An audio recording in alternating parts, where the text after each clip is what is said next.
Hello everyone, can you all hear me? Yes. Hi. Hey, let's put the camera on.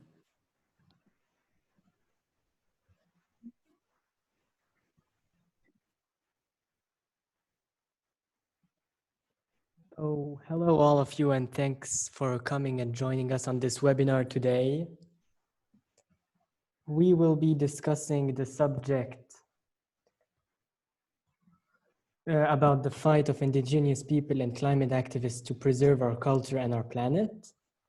So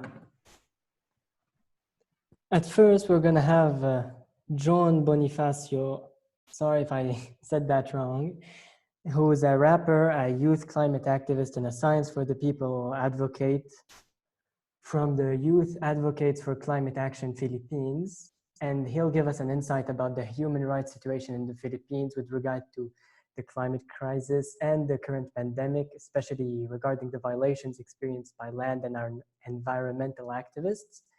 Then we will have two activists from ARD, a Lebanese association, that will mention the problems in Lebanon and how social justice can help achieve our goals regarding saving the climate and our securing a safe future for the next generations. So I'm now gonna let John go ahead and speak about the situation in Philippines and his work and their actions there. Okay, so hi everyone. Again, I'm John Bonifacio from the Youth Advocates for Climate Action Philippines. Just to introduce the organization, it's an alliance of organizations and individuals who are all fighting for climate justice and climate action. So in some ways, it's sort of like the Fridays for Future here in the Philippines. With regards to the human rights situation here in the Philippines, it's really not that good. The Philippines, for example, is really just one of the worst places to be in the entire world when it comes to environment defenders. So when I say environment defenders, I mean land rights activists, environment activists, who are usually the farmers, fisher folk, and indigenous people who live in the front lines, essentially. So they're the ones who are in the ancestral domains, they're the ones in the coastal areas that are being reclaimed, or those areas of the Philippines which are being entered by mining corporations. So those are what we consider as environment defenders. And according, the Philippines has the highest number of killings of environment and land activists in 2018 around the world. So it paints a really stark picture of what's happening here in the Philippines. And if they're not killed, these environment defenders are either harassed, threatened, or arrested on trumped up charges. So the human rights situations of these defenders is really at risk. Their human rights are constantly being violated because of their advocacies against these big mining corporations, against these big reclamation projects, against these development projects that threaten the environment without a sustainable mindset. So just a few examples of these kinds of atrocities that are happening here in the Philippines. There's Gloria Capitan, who was the first environment defender killed under our current president, President Rodrigo Duterte. She was campaigning against a coal-fired power plant in her area, and she was killed for her advocacy. Another example of the threats that the environment defenders face include there are organizations here in the Philippines that are constantly being threatened. For example, the organization Kalikasan, which means nature in our local language, and the Center for Environmental Concerns, both organizations are close associates of YACAP, or the Youth Advocates for Climate Action in the Philippines, were tagged by the government as subversives. So this is a phenomenon known as red tagging here in the Philippines, where the government brands the certain individuals or certain organizations as subversive, and that really puts their members in danger because of that government branding. Essentially, that gives license to the police, the military, to either arrest or even kill members of those organizations. And even during the COVID pandemic right now, which we're experiencing currently, there are still several cases of land, indigenous rights, and environment activists that are being detained, arrested, and killed. So it really doesn't stop there. Even during the pandemic, which supposedly should be the main focus of the government, they're trying to use it as an opportunity to further silence environmental activists who are campaigning against big projects which are destroying the environment. So what YACAP does, essentially, one of the things that YACAP does in order to campaign for the defense of these environmental defenders is we try to do our online campaigns. And one of the most successful ones that we've been able to do recently was this International Unity Statement, which we had organizations and individuals around the world sign. So it was a unity statement calling for the defense of environment defenders, or defend the defenders. And really, it just we also strive to make people more aware about the situation of our environment defenders by talking about them during our discussions, or when we approach schools and other organizations. We try to include that discussion because it's a really essential thing to talk about when it comes to our environmental advocacy. That it's not just about the environment, really. Of course it's about the environment, but also the people who are defending the environment are also at risk. So that's what we have to recognize, particularly here in the Philippines, where it's very where the situation is very grave. So as mentioned earlier, I'm also a rapper. So I typically rap about the social and political situation here in the Philippines. So those are the usual topics of my rap. And while I haven't been able to make a rap or a song specifically about the environment yet. My songs typically revolve around human rights activism. Because I'm also a human rights activist, and as we can see, both of these, the environmental rights and human rights discussion, they're very heavily intertwined and interconnected, especially when you talk about environmental defenders. So I think, if I'm correct, I'll be performing a song. Yeah, sure. Go ahead. Would love to hear it. Okay, so it's a song. It's entitled PNP, which is the same initials as the Philippine National Police. So that's what I'm talking about. And it's rapped from the perspective of someone from the police. And it talks about police brutality. Well, at least that's my vision with the song. And while it's specifically about the drug war here in the Philippines, so the drug war here in the Philippines, if you're not familiar with, it's claimed tens of thousands of lives according to some estimates. But it can also be used how generally the police in the Philippines resorts to armed violence against the people instead of protecting them. So going back to the environment defenders, for example, just recently during the COVID-19 lockdown here in our country, police, under orders from the office of the president itself, violently dispersed a people's barricade that was trying to prevent large-scale mining operations from continuing in their province. So as you can see, the police here in the Philippines really does not, there are several instances where they really do not serve and protect the people, but rather the interests of the elite or the interests of those people in power, which of course puts the environment and the people in jeopardy. So I'll be sharing my screen and I'll be putting the lyrics up so that you guys can read what I'm talking. Can follow along while I rap to the music. So without further ado, here is PNP. Sorry, wait. I'll just play the music.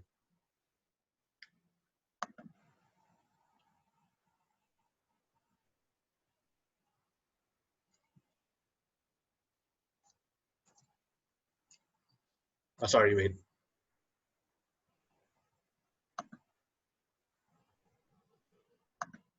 I wasn't sharing my computer audio, I think. Just a quick moment. Sorry.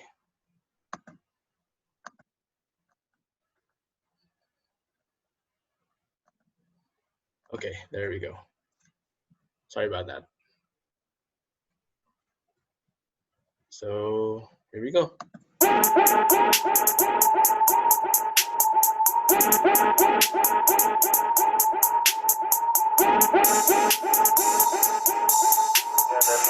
believe this might be in retaliation. Bang bang, when it is they tell a lot bang bang. Nobody rich till we get it like bang bang. Nobody make a move before we go bang bang. You better stop me bang bang.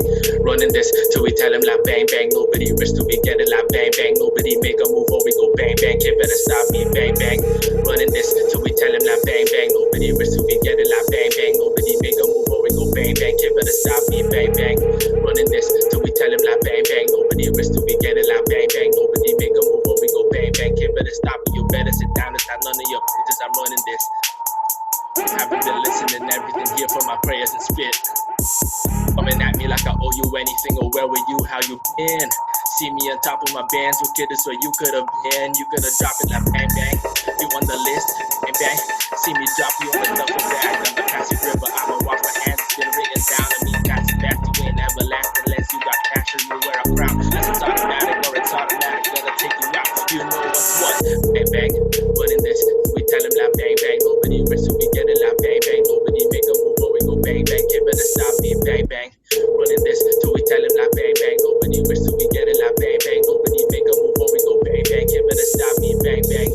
Running this till we tell him like bang bang. Nobody rich, till we get it like bang bang. Nobody make a move or we go bang bang. Kid better stop me, bang bang.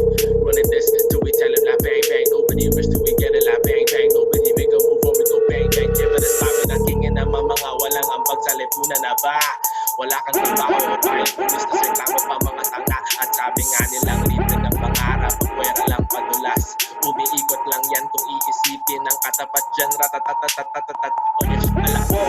Call me up, but you're up to some old. Knock on your door like it's nothing to me. Front of you like I've been here before. Robert De Niro, you talking to me? Front of your head got you down on the floor. Get right to heaven and I got the keys. Hope you all good with an apology, more like eulogy. Like who you to me, it is food to me. Be my bread and butter. Did I even stutter? I can barely see, so I need that cutter. Gotta eat, I mean like kill that.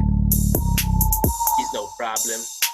Rolling in a black car, windows tinted, been attentive. Every demonstration devastated every single time. What you playing, what you find, what you fighting for, baby, what you dying for. What's the difference, you and mine? I guess I'll never understand. You with nothing, me with trunch and gun in hand. Since I can't join and beat them senses, my defense, your word defense just went like with a handgun. We tell him like bang bang, nobody will, so we get it like bang bang. Nobody make a move or we go bang bang. Kid better stop me, bang bang. Running this till we tell him like bang bang. Nobody will, till we get it like bang bang. Nobody make a move or we go bang bang. Kid better stop me, bang bang. Running this till we tell him like bang bang. Nobody will, till we get it like bang bang. Nobody make a move or we go bang bang. Kid better stop me, bang bang. Running this till we tell him like bang bang. Nobody will, till we get it like bang bang. Nobody make a move or we go bang bang. Kid better stop me. Okay, so that's it. That's just one of the songs that I've written so far. It's about police brutality and how the police here in the Philippines are typically resort to violence in order to for peace and order, supposedly. So I think that's all I have to share. Again, I'm from YACAP. It's an organization again of people who are trying to solve or trying to fight for climate and social justice as well. So I thank you for having me. And if you guys have any questions, feel free to just ask them. I really enjoyed the rap. I really think it shows like the human rights situation and how you guys have to deal with great police brutality in the Philippines. So I think it's very, very interesting. And I think we can find similarities and differences with the situation here in Lebanon. I mean, I'm going to let the two activists from ARD now continue and talk about how the situation in Lebanon here is similar and at the same time different on different schemes. You guys can go ahead now. Thank you. I'm going to introduce myself. First, I'm going to introduce Dorothea, the founder of White Life for Future movement, and I myself, the founder of ORIT, which is an accelerator for social activism that has started in the Lebanese Revolution, October 17. So first, before going to a bit to tell you what outcome came of social activism in Lebanon, I'm going to tell you a bit about the context of the country and what's happening lately.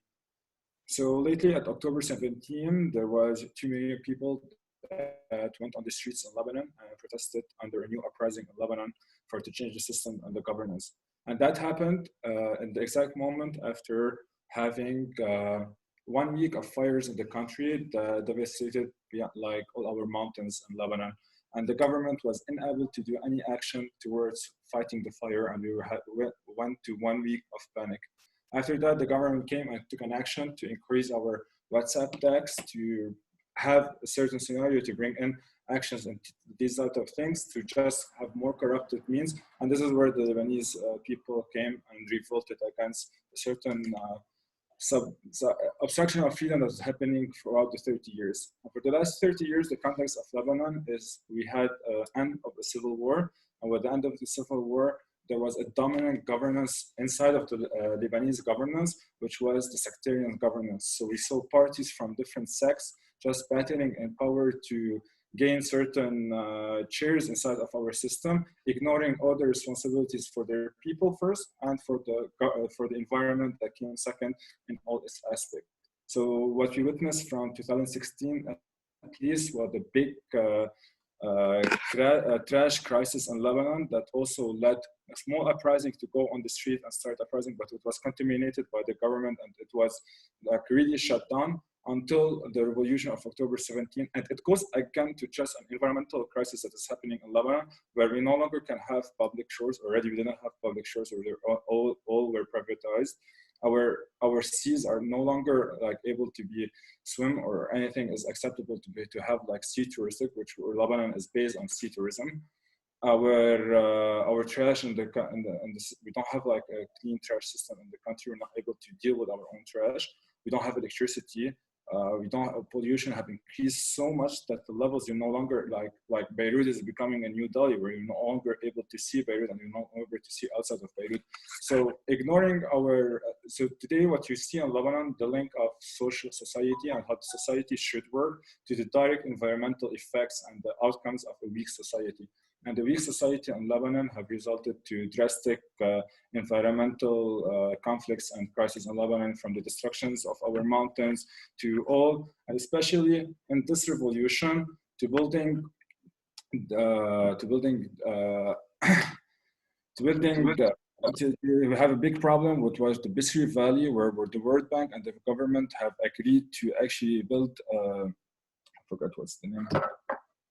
A dam, a valley that is really historical to Lebanon and have a big of like agricultural potential. So to the day, one of the biggest arguments of this revolution was to save the Bisri Valley. And you see that the government are not even considering the environmental effects of all their governance. And especially we see them building headquarters on really long monuments of Lebanon and the history of Lebanon. So they're ignoring our cultural elements, they're ignoring the environmental elements, and they don't really focus on society. They rather focus on the sectarians and how to always stay in power with all the regional conflicts in Lebanon.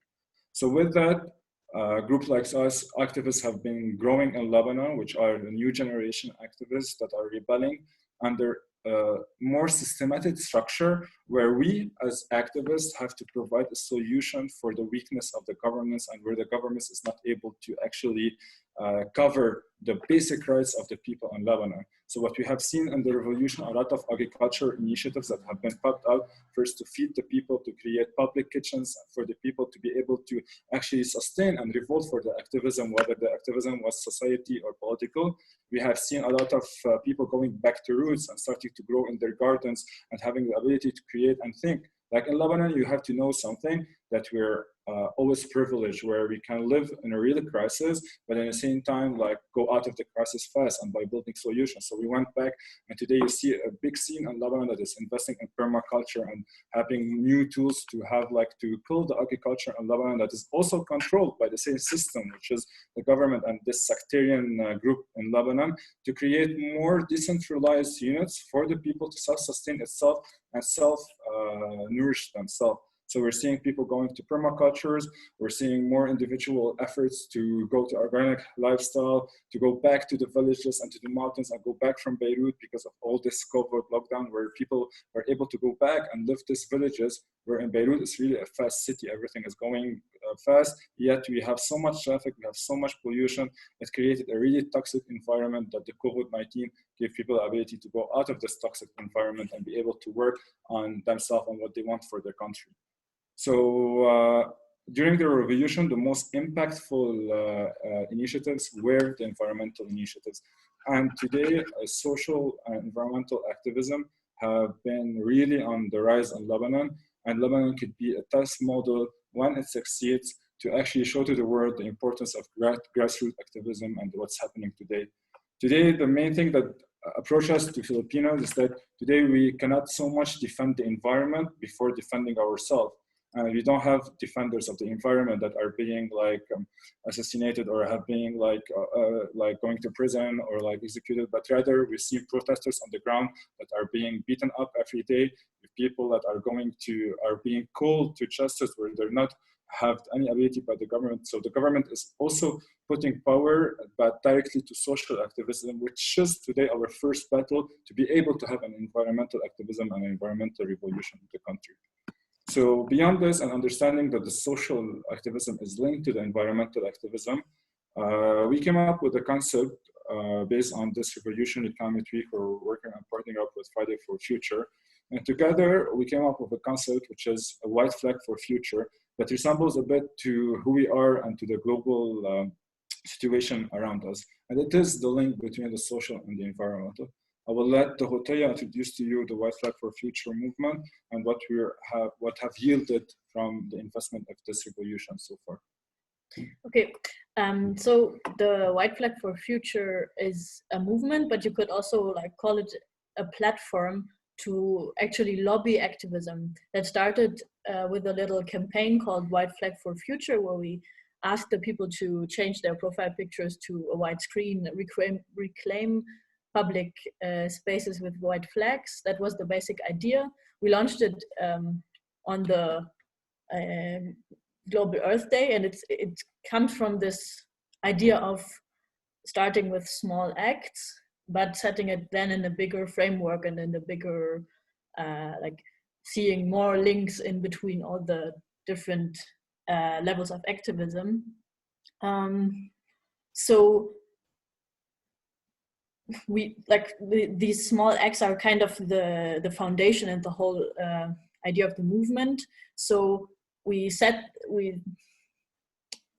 wrote a declaration under 9 acts that we are launching on a website now, on a new website that will set a framework for activism to be more effective, to get in contact, to be a platform for activism, and which is structured under these 9 acts. I will read them aloud for you soon, or like right now, and where in the end the people can take actions actually by donating and volunteering via this website, where we like set a framework to invest and make the work of activism of little groups that have wonderful ideas, but most of the time lack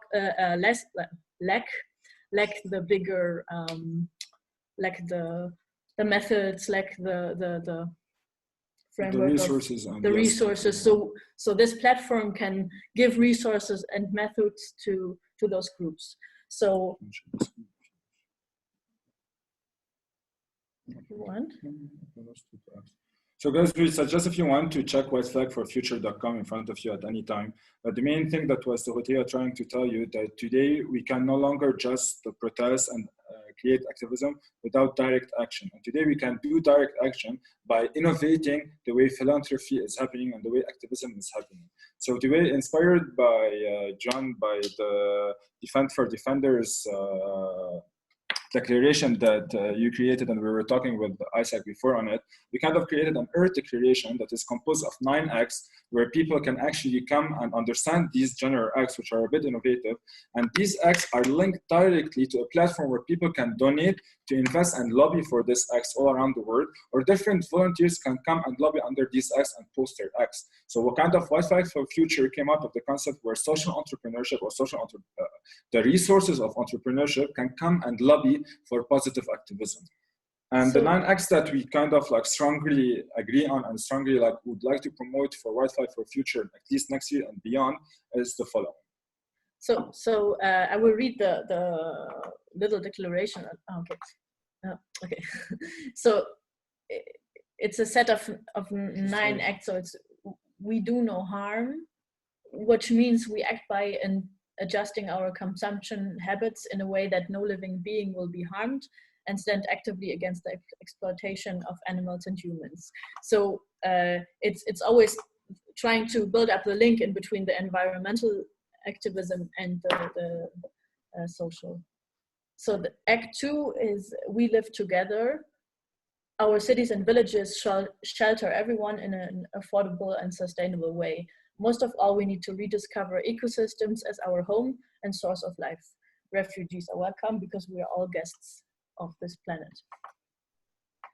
We drink the same means water is life. It is to be owned by no one, shall not be polluted, not wasted, and everyone who is about to drown in the seas will be rescued and not left behind. We feed all. All of us should have the right for clean and healthy food and a zero hunger world to live in. Act 5 is we travel slow. Every movement we make has an impact. We meet to connect and explore to get inspired, but the aim should be to leave a footprint that is as light as possible. Act 6 is we work for all. Human resources are not a product to gamble with, but it's the power that keeps our societies running. I'm sorry. Act 7 is we share what we know. Knowledge needs to be understood as an open source that empowers people to make a change. Act 8 is we pray as one. Spiritual belonging and language should not divide us, but let us live as one. And Act 9 is finally we rebel. We're demanding transparency and participation for the people in every decision-making process in regards to all environmental and social questions. It also means giving a voice to those who fell through the cracks of the existing systems. The idea of these 9 acts means if I want to donate or volunteer and want to be active in one of these sections, then it will always lead me to a certain level of activism. So we share what we know is tackling education projects, it's tackling science, technology, these things. We work for all this. Will be investing in projects that are tackling workers' rights, all these things. So it can provide a structure for activism and can make it more effective. Especially for grassroots movements.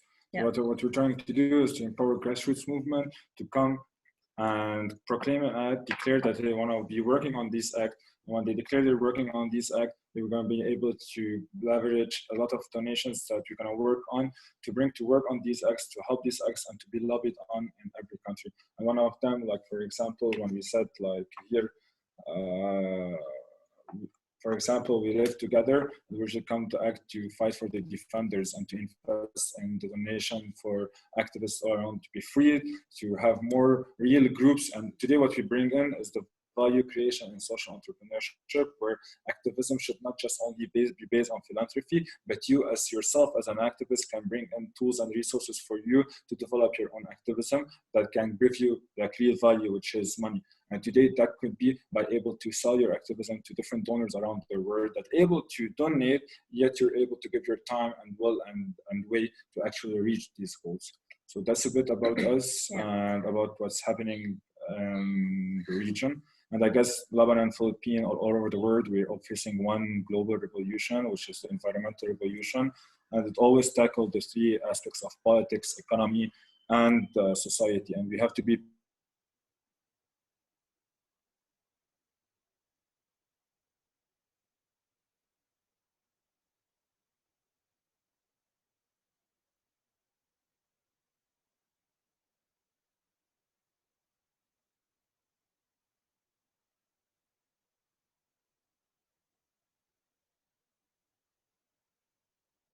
I think the internet cut out. Is everybody hearing me right now?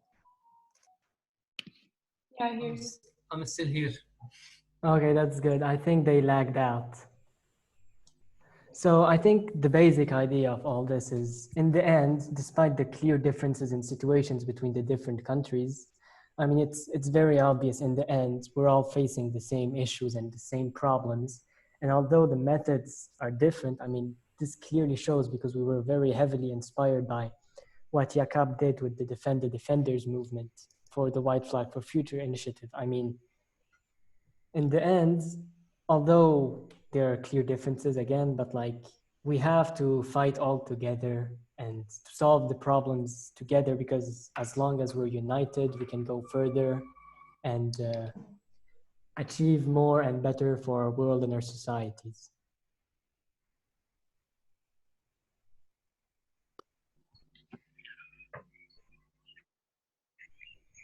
Hello.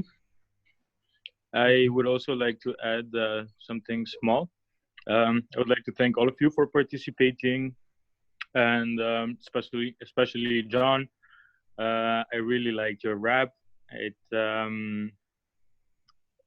touched my heart, and it also reminded me of my childhood.